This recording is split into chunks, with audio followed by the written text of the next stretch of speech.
now that we've added a way for our players to be able to keep track of our score from level to level, wouldn't it be good if we could also keep track of the best score that our player have got? So we want to create a kind of high score system for our game. So what we wanted to do is whenever our players achieve the best score that they possibly can, we'll add that to our list, or add that and store it as a variable.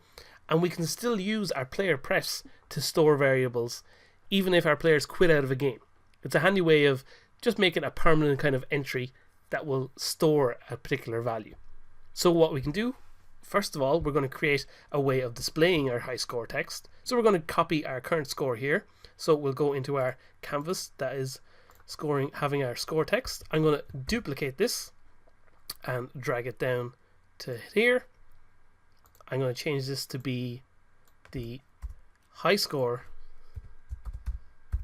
text, and I'm going to change the text to say high dash score, and we're going to save that. Now obviously we'll need to add this into our game manager to display it whenever our player is playing the game, but of course when we want to first start the game, we want to initially set our high score to be 0 the very first time our players play the game.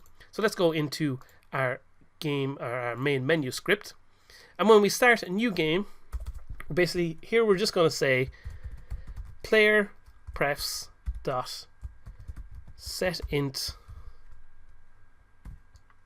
high score. We'll just call it high score without the dash, high score, and we're going to set it to be 0. So that's all fine and dandy. We're the first time our players are playing the game, we want to set our high score to be 0.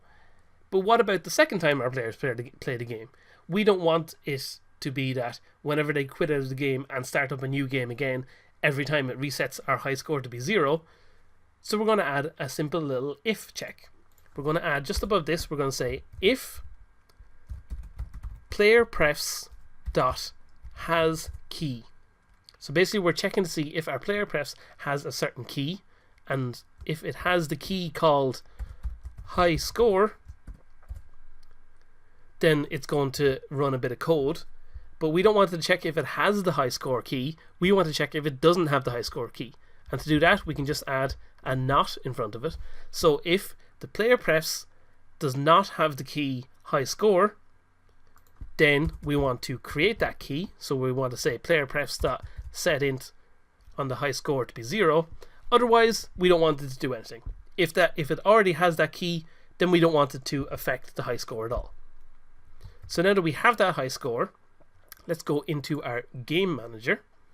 We're going to create a reference to that high score object that we just created. So up here we're going to say public text high score text, we'll call it.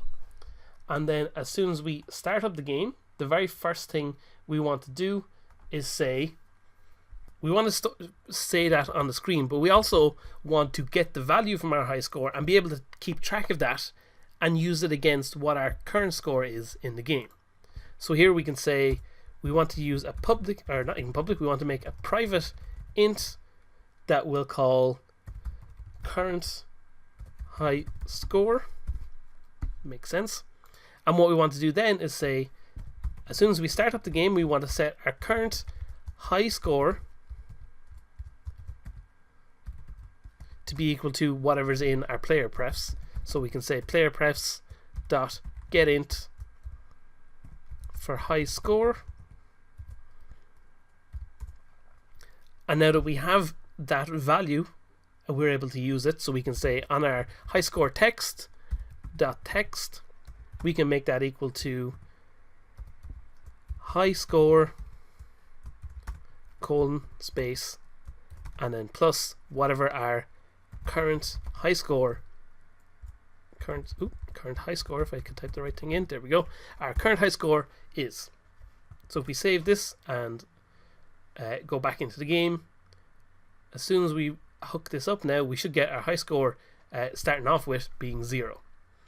So to make sure that that is all run properly, we'll actually run this from the main menu, but we're just going to hook up our game manager before we do that. So our high score text, we're going to click and drag that into there. We're going to save this, I'm going to switch over to our game manager, or sorry, our main menu even. We're going to play from here. And now once we play the game, we go to start game, and we see our high score is by default set to be 0. So now if I fire off a ball, the problem now is that we're getting score, but our high score isn't increasing. So let's start increasing that. So we'll go back into our game manager script, and we'll go down to where we're adding score onto the player. So when we're adding score onto the player, what we'll do is say, so we've added a current score onto our score to add, and we've updated the score on the screen. The next thing we'll do is say, if our current score is greater than our high score, so our current high score, sorry, if that's true, then our player must have beaten what the current high score is, so we should make sure that that is set to be the new high score. So we will say our current high score is now equal to current score, and we will change whatever that high score text is on the screen. So we'll say high score text dot text is equal to high dash score colon space, and then we'll add on whatever our current high score is. Now, much like we did with our updating of this current score in the game, we don't want to add this into our player prefs at this point, because as it stands at the moment, if our player are completely getting loads of points over and over again, just like we said when we're adding a score, we don't want to be constantly updating the high score of the game again. And also it adds another feature into the game where if the player doesn't complete a level with the highest score that they've got, then their current high score won't actually be saved. So if the player kind of just gives up halfway through, that's not going to do anything for them. So what we can do then is go into where we're loading into the new level, or doing our check to load into the new level, and at this point we can say, okay, now we've got to the end of the level, so we want to set the current high score. So we're going to say current high score like that, and then we're going to pass in the value of whatever our current high score actually is. And there's one other place we want to do this, which is down when we're respawning our ball. So if we run out of all our lives, we want to say, okay, we've run out of all our lives, but our player has gotten decently far, so they might have gotten a new high score but ran out of lives. We don't want to say, okay, you have to complete a level to save your high score. You could also run out of all your lives and get a new high score in total. So here we're going to say current not current high score, we want to set the player prefs. So we're going to say player prefs dot set int for the current high score, and we want to give that the value of whatever our current high score actually is. So let's go back and test this out now. So now that we've hooked up all those various different pizzas, we can let that compile in the game, and once it's finished compiling, we'll switch over to our level 1, because now we've set an initial high score value. It doesn't really matter too much. So our high score at the moment is 0. When we start the game, the high score gets updated on the screen here, but if our player goes, oh okay, I'm not bothered, I'll just quit out of this game, we quit out of the main menu, and now if we start a new game, our high score that we set was lost because we didn't either die to set it or complete the level to set it. So let's test out both of those ways now. We've got a score of 100. Let's just let our player die.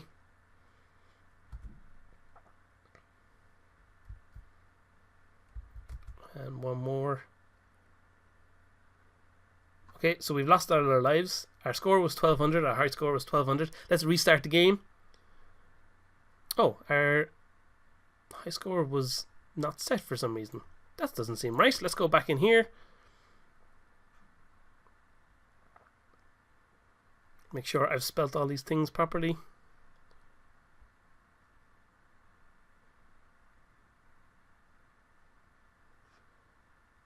Oh, I shouldn't be setting the current high score. I should just be setting high score. I just realized that was the wrong thing to be typing there. There we go. Now we've set the right thing. Perfect. Let's go back into the game and make sure that actually works properly this time. I wasn't pulling it from the wrong place, was I? No, I was pulling it from the right place. So we were loading up the right high score. We were just setting the wrong one when we actually wanted to get our new high scores in the game. So I'm going to do the same thing again. I'm going to try and get a high score. We've got our high score, but we're going to try and lose all our lives. So now that we've lost our lives, we can restart. And we've got our high score being kept. So to set a new high score, we're going to need to beat that, of course. So I'm going to try and get all of these. Not doing very well. But we want to also test if we complete the level, are we keeping our high score? So we've shown there now we can beat our high score and keep improving it. So our high score value is being carried over just the way we want to. So let's see if we can beat the level now by getting all of these guys. It's not too complicated at the moment. Oh, I died there. I'm not going to hit him, am I? Nope, I missed that one too. Let's try it from this angle here. There we go. We completed our level. We got our new high score. So now when we go into the next level, which hasn't been set up with the high score value, but if just for example, we know that when we complete a level, we should have saved our high score. So let's go back.